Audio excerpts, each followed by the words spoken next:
Hi guys, welcome to Sara kitchen. எல்லோரும் எப்படி இருக்கீங்க? நல்லா இருப்பீங்க நான் நம்புகிறேன். இன்றைக்கி என்ன வீடியோ பார்க்க போகிறோன்னா, பாதுஷா செய்கிறது தான் எப்படின்னு பார்க்க போகிறோம். வாங்க பார்க்கலாம். என் பாதுஷா நான் ஆல்ரெடி செஞ்சுருக்கேன். ஒரு 5 இயர்ஸ் முன்னாடி செஞ்சுருக்கேன். அதுக்கப்புறம் ஒர்க் போனது, அது பிஸினால என்னால் பண்ண முடியல. இப்போது பாதுஷா சாப்பிட்ணும் போல இருந்து, சரி நம்மளே ப்ரிப்பேர் பண்ணுவோம் அப்படின்னு சொல்லிட்டு வந்தாச்சு.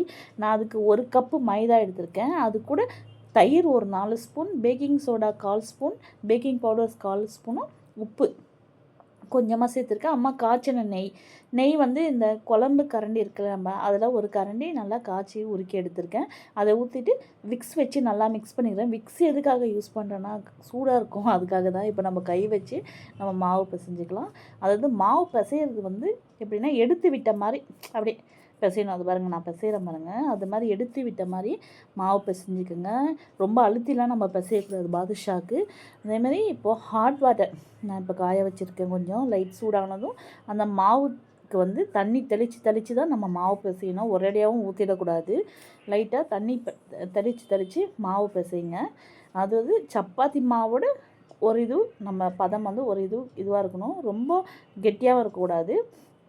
அதே மாதிரி தண்ணி தெளித்து பிசைச்சிருந்துங்க. இப்போது சர்க்கரை தண்ணிக்கு நான் இந்த கப்புலேயே மாவு அளந்த கப்புலேயே 1.5 கப்பு சர்க்கரை எடுத்திருக்கேன்.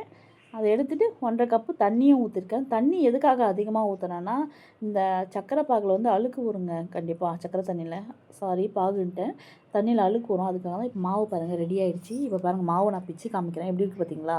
லேயரு இது மாதிரி பண்ணால் நம்மளுக்கு லேயராக வரும். அப்படி இழுக்கிற மாதிரிலாம் வரக்கூடாது. லேயராக வரணும், பிஞ்சு வர மாதிரி வரணும். அது மாதிரி தான் 1 ஹவர் வைங்க அந்த மாவு. அப்படியே ரெஸ்ட்டில் இருக்கட்டும். இப்போ அந்த ஸ்டவ் ஆன் பண்ணி சர்க்கரை தண்ணி பாருங்கள் வச்சுட்டு நல்லா கொதிக்க விடுங்க. இப்போ பால் ஆட் பண்ணுறேன். பால் எதுக்காக ஆட் பண்ணுறேன்னா, அதில் இருக்க டஸ்ட்டெல்லாம் வரும்.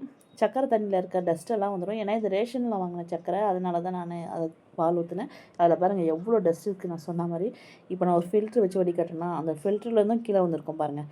பார்த்திங்களா எவ்வளோ டஸ்ட்டு? இப்போ நான் இன்னொரு ஃபில்ட்ரு வச்சு நான் வடிகட்டுவேன். டீ வடிகட்டுறது. அதுலேயும் பாருங்கள், அதில் எவ்வளோ அழுக்கு வருது பாருங்கள். இதுக்காக தான் நான் அந்த சர்க்கரை தண்ணி அதிகமாக வச்சேன்.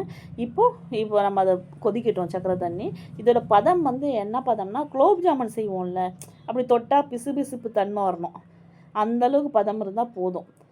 கம்பி பதம்லாம் இதுக்கு தேவையே இல்லை. சும்மா அப்படி தொட்டால் பிசுபிசுப்பு வரணும். அந்த பதம் இருந்தால் ஓகே. இப்போ அந்த பதம் வந்துச்சு. இப்போ நான் அதுக்கு லைட்டாக லெமன் ஜூஸ் ஊற்றிட்டு நல்லா மிக்ஸ் பண்ணிட்டு, இப்போ ஏலக்காய் போட்டிருக்கேன் வாசனைக்காக. ஏலக்காய் போட்டு நல்லா மிக்ஸ் பண்ணி விட்டுருங்க. இப்போ மாவு ஊறிடுச்சு பாருங்கள். அது அங்கே லேயராக வரணும். இது மாதிரி தான் இருக்கணும் பாதுஷாக்கு. மாவு ரெடி. இப்போ நான் குட்டி குட்டி உருண்டியாக எடுத்திருக்கேன். ரொம்ப பெருசாலாம் எடுக்கல. மினி பாதுஷா மாதிரி பண்ணலாம் அப்படி சொல்லிட்டு தான் எடுத்தது. அந்த மாவு வந்து நல்லா அழுத்தி உருட்டக்கூடாது. லைட்டாக உருட்டிட்டு அப்படியே நடுவில் ஒரு தட்டிட்டு அப்படியே லைட்டாக நம்ம கட்டை விரல் வச்சு ஒரு குழி மாதிரி போட்டுக்குங்க. இப்போ முக்கியம் எண்ணெய். ஸ்டவ் ஆன் பண்ணிட்டு எண்ணெய் ஊற்றுங்க. எண்ணெய் ஊற்றிட்டு எண்ணெயை வந்து காய விடக்கூடாது. சிம்மில் தான் இருக்கணும். ஸ்டவ் ஃபுல்லாகவே இது ஃபுல்லாகவே நம்ம சிம்மில் தான் செய்யணும். சிம்மில் வச்சு லைட்டாக பபிள்ஸ் வரும் எண்ணெயில். அப்போ வந்து நீங்கள் பாதுஷா எல்லாத்தையும் ஒன்று ஒன்றா போட்டுக்கோங்க. அதுவும் நிறைய போட்டுறாதீங்க, கொஞ்சமாக போட்டு எடுங்க. போட்டுட்டு அதை அப்படியே விடுங்க. ஒரு 15 நிமிஷம் அப்படியே விடுங்க. அது வேகணும். ஏன்னா உள்ளே லேயராக இருக்கும். அதனால் உள்ளே அப்படியே வேகணும். அப்படியே பாருங்கள், அப்படியே திருப்பி விடுங்க. அப்படியே கோல்டன் ப்ரௌன் கலர் வந்துடுச்சா? இப்போது எடுத்துடலாம். எடுத்துகிட்டு ஒரு பிளேட்டில் எடுத்துக்கோங்க. எடுத்துகிட்டு இப்போ நம்ம அந்த சர்க்கரை தண்ணியில் போட்டுக்கலாம். 1 பை 1 சர்க்கரை தண்ணியில் போட்டு ஒரு 20 மினிட்ஸ் அப்படியே விடுங்க ரெஸ்ட்டில். அந்த பாதுஷா வந்து ஊறணும் சர்க்கரை தண்ணியோடு விடுங்க. இப்போ பாருங்கள் 20 மினிட்ஸ் ஆகிடுச்சு. பாருங்கள் எப்படி இருக்குதுன்னு. நல்லா ஊறி இருக்கானா? பாதுஷா ரெடி ஆகிடுச்சு. இப்போ இது வந்து ஒரு பிளேட்டில் மாற்றிக்கலாம். பிளேட்டில் மாற்றிட்டு டெக்கரேஷன் பண்ணிப்போம். நான் அதுக்கு வந்து பாதாம் பிஸ்தா எடுத்திருக்கேன் டெக்கரேஷனுக்கு. அப்படியே குட்டி குட்டியாக நான் கட் பண்ணியிருக்கேன். அப்படியே தூவி விடுறேன். பாதுஷா ரெடி ஆகிடுச்சா? கண்டிப்பாக ட்ரை பண்ணி பாருங்கள், சூப்பராக இருக்கும். இப்போ பாதுஷா நாங்கள் இது பண்ணி காமிக்கிறேன், பிச்சு காமிக்கிறேன் பாருங்கள். அது பாருங்கள் லேயராக இருக்கா? இது இப்படி இருந்தால் தான் ஜூஸ் நல்லா வரும்.